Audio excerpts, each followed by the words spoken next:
Hi everybody, it's my second video for today. It's very unusual for me. I decided to put more time and effort into this, so yeah, let's go. This is fun. So anyway, I'm looking at another leak, so to say. This time it's about the PlayStation 5 Pro. Now the whole thing about this is, I remember when the PS4 Pro launched and people were like, whoa, what's going on over here? This is the first time we've had something like this where you would get a slightly better variant of an existing console, one that is slightly more beefier, but it's from the same generation, you know? It's kind of like how they patch games. Like normally day one, the game is awful, it gets a patch, and then all of a sudden, it's not as awful. Now, not to say that the PS5 itself is a problem, but as far as I could remember, when the PS5 launched way back when, it seems so crazy now, it's like 3 years back in 2023, and I still don't have one, by the way, because there's nothing on there that interests me at the moment. But yeah, I remember scalpers just basically, basically, I think they held or they had a grip on the market for almost like 2 years. I would think it was impossible for people to get them. I remember people complaining online all the time, but in South Africa it was slightly different. Fun fact: the actual retailers were selling it way more expensive than they should have been selling it at launch. Like I know a few retailers who were purposely selling it at like almost the same price as the scalpers over here, even though scalping wasn't a thing in South Africa, as far as I could remember. You could walk into a retail store and if they had 10 in stock, they had 10 in stock. They weren't kidding. And if you wanted to be put on a waiting list, you could be. And a few months later, when the stock was available, you definitely get one. It's not like you'd have to wait like 2.5 years or something for one. No, no, no, no, no. The scalping didn't affect us so badly here in South Africa, as far as I could tell. I mean, I remember there being issues where people would be complaining online like 6 months after the launch of the PS5, they couldn't get one. And I'd go to our retail stores and I'd just see them sitting on the shelves and I'd be thinking, I guess they're not from our country, obviously. So now, with the PS5 Pro, obviously, this is going to go through some scalping. I can guarantee you that if it is definitely something that's real. But here's where things get a bit trickier. So, going through the features of this thing, the PS5 Pro and Slim have been making headlines ever since the rumors started emerging. We didn't have information on either. A new report has emerged revealing the details and release date of the Pro version of the console, and according to the leak, it is slated for a 2024 release. So this is like 4 years after the launch of the first one. Now, in my experience, I'm not a fan of buying the first generation of any console that they make. I try to buy like either the slim one or whatever variant comes afterwards. There was an exception for the PS4. With the PS3, I remember I bought the fat PS3. I was never into reading articles online at the time, and literally 1 month later, for almost half the price, the PS3 Slim was launched, which had a bigger hard drive space. I bought the 80 gig PS3, and I remember the 320 gig Slimline was on offer and was almost half the price. Very disappointing.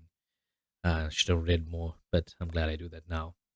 Now, with the PS5 Pro, the thing about this though is I would think that obviously from the processing power and all the other stuff that comes with it, they want to increase that so that you can have better performance in existing games, better support and performance, and maybe even more enhanced features for future titles to come about. So better frame rates, better resolutions, that kind of normal thing that you would find for any PC gamer who tends to upgrade their hardware on the regular. PlayStation 5 Pro targeting a Q4 2024 release. According to Insider Gaming, PlayStation 5 Pro is set to release in November 2024, which makes it more than a year from now. The PS4 Pro came 3 years after the base model, and it seems Sony is taking its sweet time with this one. Oh yeah, that's the thing as well. My PS4, I did buy it in the earlier part of 2016. So I think it was around January or February around there. And then several months later, the PS4 Pro came out. I still didn't read articles back then, by the way, as much as I was doing articles, which is kind of weird. In addition, several specifications of the Pro console have also emerged. One of the console is being called the Project Trinity. Okay. Moreover, the demo units have already been built and they are being tested for any flaws and improvements. As for game developers, studios will get dev kits in November 2023. Wow, that's interesting. So I take it they've got two dev kits to work from now. They'll have basically the one for the base PS5, and then there's one for the PS5 Pro. The thing about this though is I can understand that PS4 development is effectively going to come to an end soon. And as much as there's no official announcement for it, I'm pretty sure they're not going to be launching new AAA games anytime soon. I think maybe there may be a few indie games that will launch on it, or B titles and stuff like that, but I don't see any like Resident Evil 9 coming out for the PlayStation 4 or something, you know? So the other thing about it as well is I think the PS4 Pro, for some reason, is still a pretty viable console for a lot of game developers because a lot of people still have them. I mean, I know people who are still getting a PS4 only now for the first time in their life. Um, Usually because they thought the price would come down, but that didn't really happen. PS4 prices have been skyrocketing. In fact, it's more expensive for you to buy a PS4 in South Africa than it is for you to buy an Xbox Series S. That's crazy. And that's from a normal retailer, by the way. And as we saw from the PS4 Pro and PS5 Pro, focus largely on improving the console's power. Improved FPS has been set as a number one priority for more stable performance at 4K, along with accelerated ray tracing. 8K gaming is another 8K gaming is another focus of the PS5 Pro. Now, there's a few things I need to tell you guys about. One, I'm still on 1080p. I haven't even made the jump to 4K, let alone 2K. I'm happy where I am, but the thing is, I'm also still catching up on old games from like 2015, 16, and even some from 2017. The most recent game that I played was Resident Evil 4 Remake, and I played that on the PlayStation 4. It did sound like it was going to fly away many times. It did sound like a jet engine, but I played it to the end. I enjoyed it, and I don't have any complaints. I got it on PC, but the fun factor's kind of been taken out of it, or the first time fun factor. Now, if I'm going to play it, it'll probably be for the higher difficulties and slightly better graphics because my PC is not that powerful. And yeah, I think the only reason why I would probably make the jump to PS5 is for the Spider-Man game and Final Fantasy VII. That's about it. Like, there's only 2 games on my list so far that I really want to play. Oh, and Wolverine. So there's 3 games on my list. There's really no other reason as to why I would want a PS5. So just for 3 games doesn't justify it for me. And the PS5 Pro is something which I'd literally be interested in looking at myself personally, because I remember the people who had a PS4 Pro versus a normal PS4, there was, as much as there wasn't a major difference, the difference was still there and it was still noticeable, especially with frame rates. When you learn about frame rates and understand those things, it does affect you because you realize how crazy and choppy 30 frames per second can be when you played something that's running at least at 60 frames per second, or even like 90 or 120. I mean, I've played a few games at 120 frames per second, and it is absolutely wild when you make that jump back to 60 and then to 30. It's like you think there's something wrong with the game, or it's like broken or just a mess. Meanwhile, you've gotten so used to that smoothness that you can't really play anything that runs lower than that frame rate. Anyway, the leaker has also confirmed the PS5 Pro would be Sony's last major hardware before the PlayStation 6. Yeah, I'm pretty sure that's how it works. I'm pretty sure they're not gonna make a PS5 Pro 2 and delay the PlayStation 6 any further. Now that I think about it as well, how crazy this is, I think we're almost reaching the halfway point between the PS5's lifespan, because if I remember correctly, the PS4 launched like at the end of 2013. I could be wrong. Was it 2014, the beginning, somewhere there? I still worked my retail job at the time when it launched, so I think it's around 2013.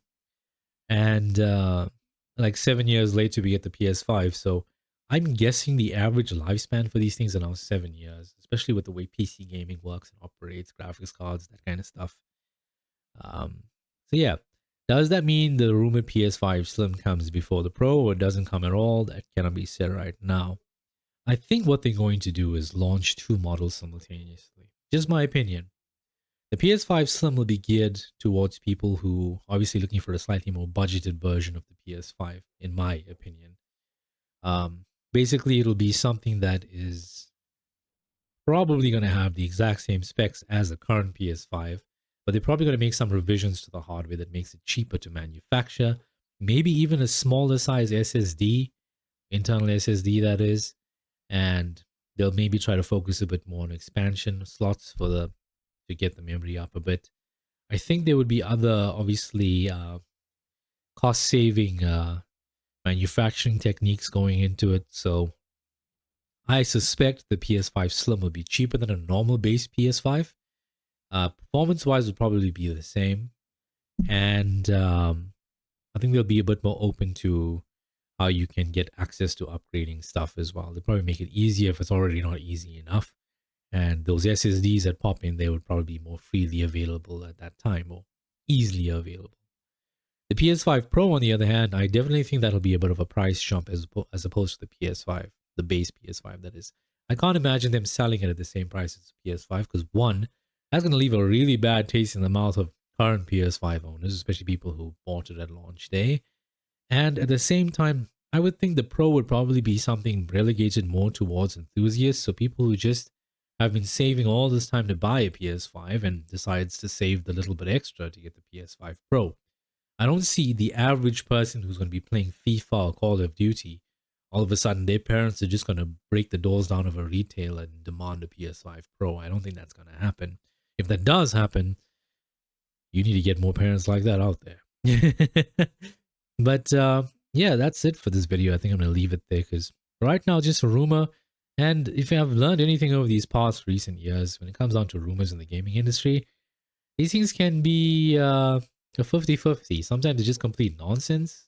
I mean, I've been hearing about the Nintendo Switch Pro for, I don't know, like 2 or 3 years at this point.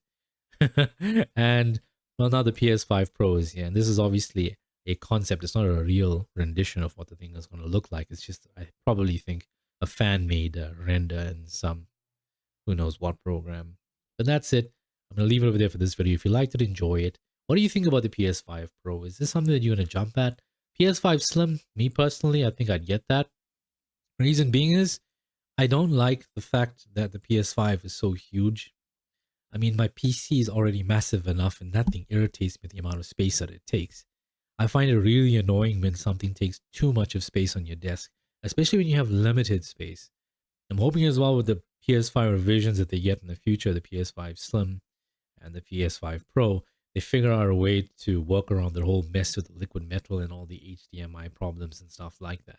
I myself personally always try to wait whenever I can, unless I get a really good deal on the item and I can purchase it at that point in time. But we'll see where it goes. Let me know, what are you gonna do? Are you gonna wait for the Pro and Slim to be launched before you buy a PS5? Because by then, more AAA games for those people who still buy physical can get the used copies a lot cheaper. Hopefully, you'll get a good sale at the same time when the consoles launch. You know, some AAA titles go on sale at a good discount. If you buy digitally, you can take it from there. I don't know. But let me know what your thoughts are in the comment section. Don't forget to like if you enjoyed the video. If you hate the video, leave a thumbs down. And I want to know more about what people have to say about this. So let me know. I'll see you next time.